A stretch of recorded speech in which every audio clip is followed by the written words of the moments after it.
चीज मैं समझना चाहता हूं, आप साइकोलॉजिस्ट हैं, ये जो 3 बच्चे हैं कक्कड़ साहब, इन्होंने इनके जो आखिरी मोमेंट्स होंगे उस समय इनके दिमाग में क्या चल रहा होगा और कैसे इतनी इतनी पावर, एक कूद जाना 12 13 14 साल के बच्चे के लिए 9वें मंजिल से कूद जाना, क्या चल रहा होगा उनके दिमाग में और कैसे इतनी हिम्मत आ गई होगी कि वो कूद गए, या इतना क्या फ्रस्ट्रेशन हुआ कि वो कूद गए? देखिए, ऐसा नहीं हो सकता कि वो आज आप लोगों को लग रहा है कि आज बच्चों ने सोचा और कल वो कूद गए। ये बच्चों की प्लानिंग कम से कम 1 डेढ़ 2 महीने से इस बारे में वो बात करते होंगे, इस बारे में वो एक दूसरे से डेलिब्रेट करते होंगे। जैसे उन्होंने अपने सुसाइड नोट में भी और जो डायरी में भी लिखा है कि कोरियन कल्चर से वो ऑब्सेस हो गए थे, तो इसके अंदर बहुत स्ट्रॉन्ग एलिमेंट ऑफ डिसीजन आ गया था। और वो बच्चे एक दूसरे के साथ हमेशा खड़े रहते थे, क्योंकि वो खड़े रहते थे, क्योंकि ग्रुप था। तो जब लाइक माइंडेड लोग हो जाते हैं तो इसका मतलब है उनकी जो लैटरल थिंकिंग है वो खत्म हो जाती है। They can not think outside that particular zone. और जो 3 लाइक माइंडेड बच्चे थे तो उनकी फिर क्या थिंकिंग होगी? They were totally obsessed with it. So, and this is what they wanted to do. And I can tell you also, whatever I have seen, that वो बच्चे ये भी सोच रहे होंगे मन ही मन कि हम कल्चरल कोरियन के नेक्स्ट टाइम हम शायद कोरियन पैदा हो, हमें कोरियन कल्चर अच्छा लगता है, तो इससे अच्छा है कि हम अपनी जिंदगी दे दें, शायद हमारे रीबर्थ के अंदर ये होगा। ये इस तरह की वो अपने आप से बात करते होंगे। और उन्होंने इस तरह की कोशिश 1-2 बारी पहले भी करी होगी, सोचा होगा, पास में आए होंगे, पर उस टाइम किसी ना किसी ने रोक लिया होगा। फिर जिसने रोका होगा उन्होंने उसको कन्विंस किया होगा, and eventually they took this drastic step. Aakash, आपके पास आना चाहूंगा, आपके पास कोई? और इसके अलावा क्या सच है पूरा वो तो पुलिस इन्वेस्टिगेशन के बाद ही पता चलेगा, लेकिन लोगों के मन में ये शक है कि शायद घर के अंदर भी कोई और मामला हो, शायद पेरेंट्स से जिस आपका रिश्ता हो। कई सारी घर से आवाजें आती थी, ऐसा कहना है पड़ोसियों का। तो और किसी से दोस्ती नहीं थी, किसी से किसी तरह का लेना देना नहीं था, इमीडिएट नेबर से भी बातचीत नहीं थी। तो इसकी वजह से एक संदिग्ध प्रश्न चिन्ह जो है वो लगता है इस पूरे केस के ऊपर।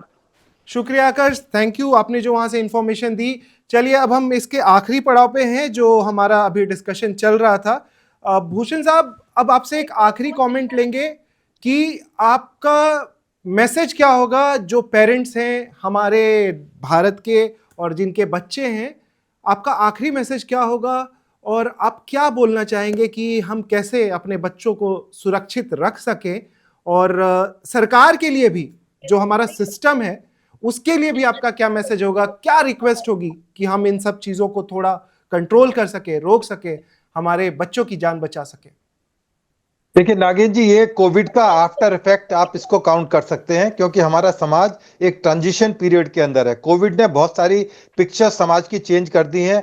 बच्चे स्कूल ना जाकर घर से ही अपनी पढ़ाई कर रहे हैं और एक केवल कमरे में सीमित रह गए, ना उनका कोई गेम से ना किसी दुनिया से कोई वास्ता है। और उस पर ये इस तरह के जो ऐप हैं, जो के ऐप पॉप के नाम से है, कोरियन ऐप है, डेटिंग ऐप है, दुनिया भर के ऐप वहां पर चल रहे हैं। हेलो ऐप आ गया है, वहां पर लव अफेयर्स, तमाम तरह की चीजें बच्चों के दिमाग में डाली जा रही है। बच्चे उससे आकर्षित हो रहे हैं, क्योंकि उनकी दुनिया, बाहर की दुनिया से उनका कोई लेना देना, कोई वास्ता नहीं है। परंतु सरकार की जिम्मेदारी है इस तरह के कानून जो IT एक्ट है इसमें प्रोविजन किए जाए, इस तरह के ऐप्स के ऊपर बैन लगाया जाए जो इस तरह से इन्फ्लुएंस करते हैं हमारे छोटे बच्चों को, जिनको अच्छे और बुरे का ज्ञान नहीं है। क्योंकि ट्रांजिशन पीरियड में यही होता है कि मैं और आप बैठे हुए, हम पुरानी जनरेशन से हैं और जो जेन जी है वो न्यू जनरेशन है। जो हमारे बीच का गैप है उसको कैसे फिलअप किया जाए, जो चैलेंजेस हैं। अभी तो AI केवल 5% आया है पूरे वर्ल्ड में। जिस दिन ये 100% आ जाएगा उस दिन की दुनिया अलग तरह की दुनिया होगी। तो उस दुनिया के लिए क्या हम अपने आप को तैयार कर पाए? शायद नहीं कर पाए। इसी वजह से दिल्ली के अंदर एक बहुत बड़ा AI की कॉन्फ्रेंस मंडपम में होने जा रही है। हमारे देश के प्रधानमंत्री जी भी उसमें शिरकत करेंगे। तमाम चीजों पर डिस्कशन किए जाएंगे कि कैसे इस बढ़ती हुई तमाम समाज की जो चैलेंजेज है, चाहे AI से रिलेटेड है, चाहे इन ऐप से रिलेटेड है, तमाम अभी दिल्ली के अंदर इसी महीने इतनी ज्यादा। लेकिन भूषण साहब, अभी बजट आया था और सीतारमन जी ने एक अनाउंसमेंट किया कि हम अब स्कूलों में रील बनाना सिखाएंगे। ठीक है, हाँ बिल्कुल, नहीं वो एक अच्छा प्रयोग हो और सकता हम है। जानते हैं कि भारत में ऑलरेडी ट्रेन से कट के कैसे कैसे कितने लोग मरते हैं।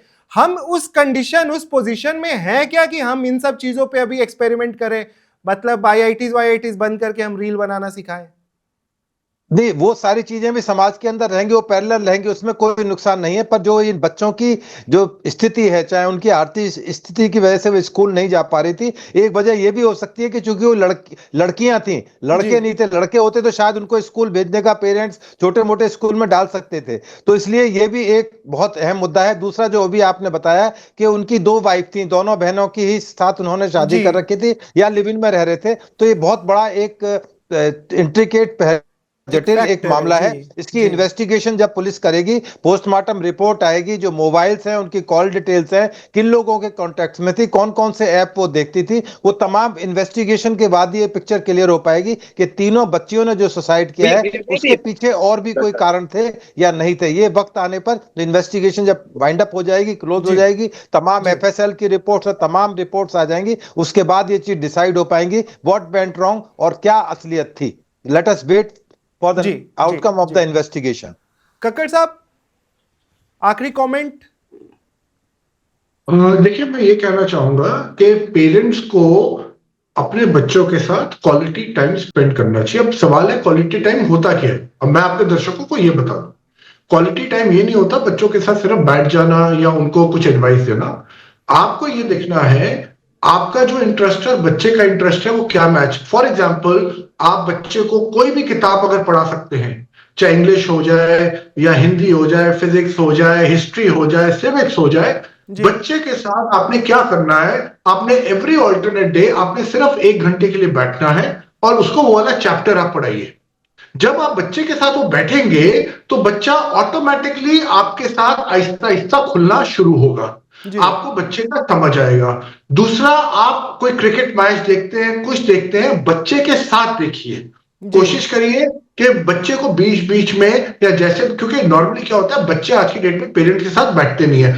तीसरा, आप उनके साथ खुद बैडमिंटन बाहर जाके खेलिए, आप बच्चे को खुद बाहर लेके जाइए।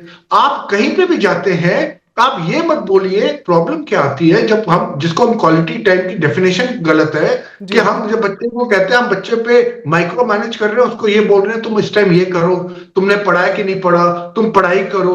आपकी खुद की कॉन्ट्रीब्यूशन एज अ पेरेंट क्या है? You need to invest that time with the child, तभी both of you as a parent will grow and child will also grow. आज की डेट में बच्चा किसके तरफ देखता है? बच्चा अपने पीयर्स की तरफ देखता है। बच्चे कंपैरिजन मोड में चले गए हैं क्योंकि उनके पास कोई सेन माइंड नहीं है उनको बताने का, क्योंकि उनको लगता है उनके पेरेंट्स तो खुद ही मोबाइल पे लगे हुए हैं जी। पूरे दिन पेरेंट्स ही जो वो करते हैं, बच्चे वहीं से वो चीज सीखते हैं। तो क्वालिटी टाइम का मतलब है आप बच्चे के साथ वो वाला टाइम, चाहे पढ़ाई में हो, कुछ किताब में हो, कुछ पॉलिटिकल डिस्कशन में हो, कोई प्लेयर की डिस्कशन में हो, जो भी करंट न्यूज चल रही है जिसमें बच्चे का इंटरेस्ट है, आपका इंटरेस्ट नहीं है जी, जिसमें बच्चे का इंटरेस्ट है वो चीज करें। Subscribe to One India and never miss an update. Download the One India app now.